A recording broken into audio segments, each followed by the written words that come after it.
All right, so 348 has a garbage disposal issue where the garbage disposal isn't going.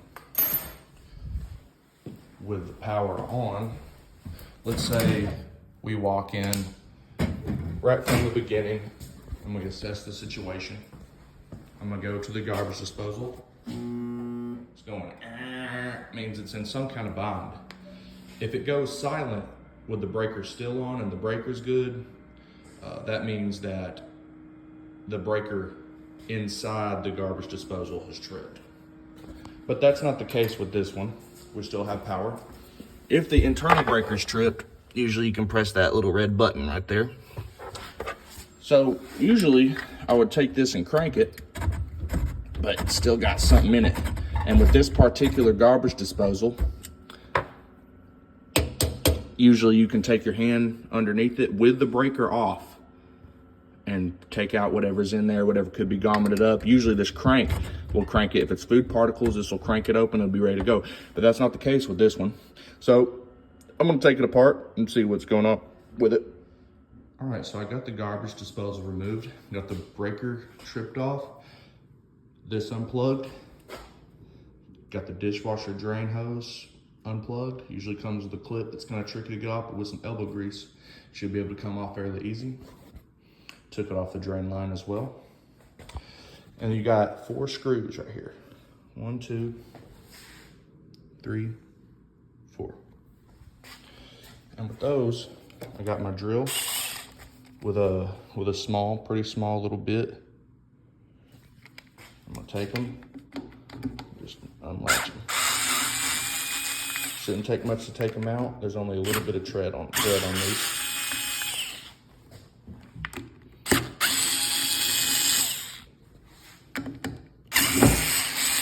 Don't let your garbage disposal fall. That's a pro tip right there.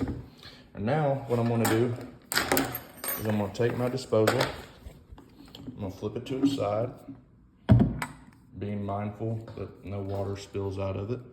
So I'm gonna take a flathead screwdriver. And these little crooks right here, first, remove your screws first.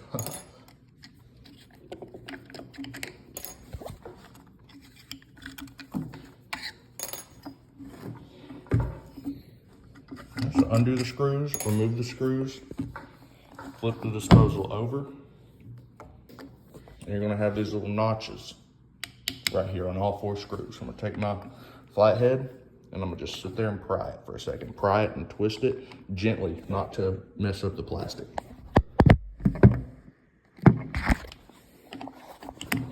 Then as I make space, I gently kind of torque it a little bit. This has a seal around it, which makes it hard to just slip it off. You have to prise it off with this. Slowly starting to come. You get the idea there. And then this will slip completely off. This is the top chamber, and this exposes the blade motor assembly. Okay, we now have the blade motor assembly exposed. And with this one, you'll notice that now that I have this motor exposed, I can take my wrench right here,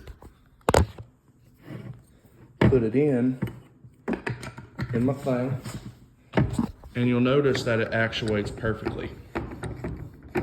Actuates good. Under these conditions, this should operate, but that's not the case because I put it back together and it's still doing the same thing.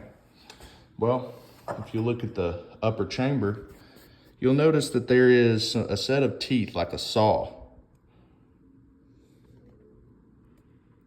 And right here, near the drain, we got a piece of metal that's hanging.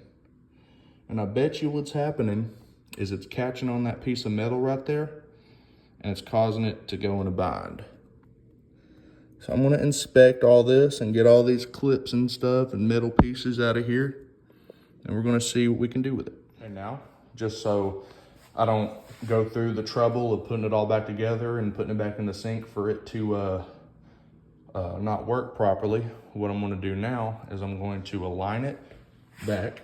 You'll see these little notches right here. These are where your screws go through.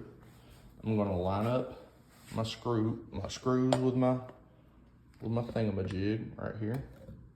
I'm gonna push them in tight. Make sure it's good and tight on there. Back pop a little bit.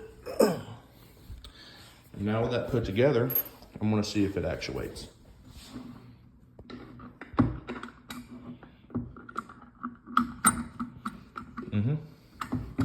We have good actuation now. Smooth as butter. So now, when I put those screws back in, it should work properly. To put it back together, it's just reverse operations. I take my screw, take this, take my drill right there.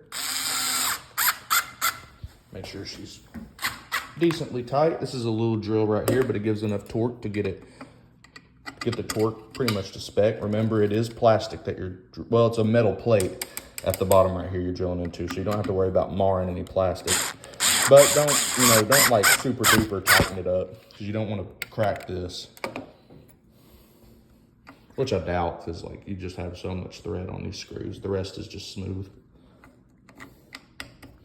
Then repeat the process for the rest of these screws right here. All right, we got the reverse operations completed. We got the ring put back in. We got it plugged back in, hooked back into the drain line, and the dishwasher drain line reinstalled.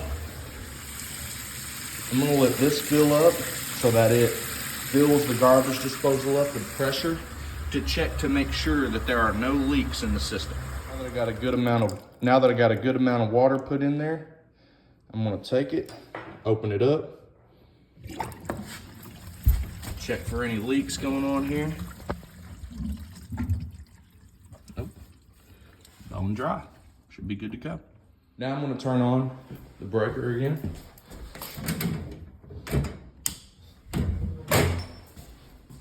Check to make sure that we have good actuation.